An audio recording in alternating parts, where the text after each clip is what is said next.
Hi friends, welcome back to my channel. ఈ వీడియోలో మనం జెఫ్రీ ఎప్స్టీన్ గురించి తెలుసుకుందాం. అసలు జెఫ్రీ ఎప్స్టీన్ ఎవరు? Jeffrey Epstein files. ఈ మధ్య మనకు ఈ పేర్లు చాలా వినిపిస్తున్నాయి. అసలు ఈ ఎప్స్టీన్ కథ ఏంటి, ఈయన ఎవరు అని ఈ వీడియోలో మనం తెలుసుకుందాం. ఈ ఎప్స్టీన్ ఫైల్స్లో డొనాల్డ్ ట్రంప్, బ్రిటన్ రాజు కుటుంబం నుండి బిల్ గేట్స్ వరకు చాలామంది పేర్లు ఉన్నాయి.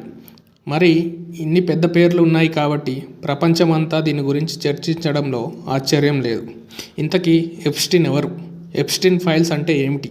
వాటిలో ఏముంది? ఇప్పుడు చూద్దాం. జెఫ్రీ ఎప్స్టీన్ ఎవరు?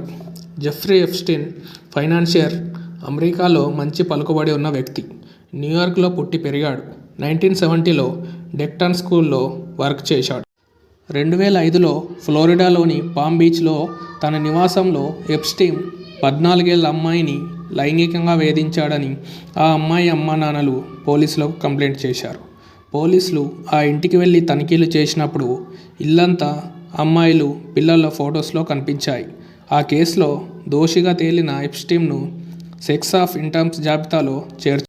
అయితే 2008లో ఆయనతో ప్రాసిక్యూటర్లు ఒక ఒప్పందానికి వచ్చారు. తనకు ఎక్కువ కాలం శిక్ష పడకుండా తక్కువ కాలం శిక్ష పడేలా మేనేజ్ చేశారు.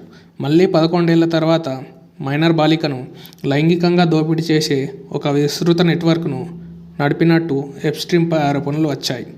సెక్స్ ట్రాఫికింగ్ ఆరోపణలపై జైలు పాలైన ఎప్స్టీన్ 2019 ఆగస్టు 10న జైల్లో ఎప్స్టీన్ మరణించాడు. ఆయనది ఆత్మహత్య అని అధికారులు చెప్పారు.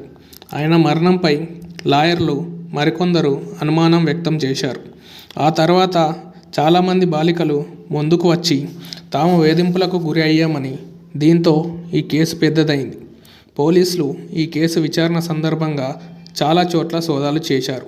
ఎప్స్టీన్ పార్ట్నర్ అలాగే తన ఎక్స్ గర్ల్ఫ్రెండ్ అయిన గిస్లెన్ మ్యాక్స్వెల్కి ఇందులో ప్రమేయం ఉందని తెలిసింది. 2021లో ఆరోపణలు రుజువవడంతో ఆమెకు 20 ఏళ్ల జైలు శిక్ష విధించారు.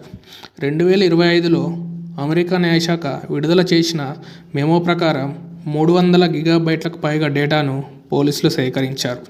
వీటిలో వేధింపులకు గురైన బాలికలు ఫొటోస్, వీడియోలు, ఇతరులకు సంబంధించిన ఈమెయిల్స్, దర్యాప్తులలో భాగంగా రికార్డ్ చేసిన ఇంటర్వ్యూస్, ఇలా చాలా ఆధారాలు ఉన్నాయి. ఈ ఫైల్ని 2026 జనవరి 30న అమెరికా న్యాయశాఖ చాలా వరకు సమాచారాన్ని విడుదల చేసింది. ఆ ఫైల్స్లో 30 లక్షలకు పైగా పేజీలు, 2000 వీడియోలు, దాదాపు 180,000 ఫోటోలు ఉన్నాయి.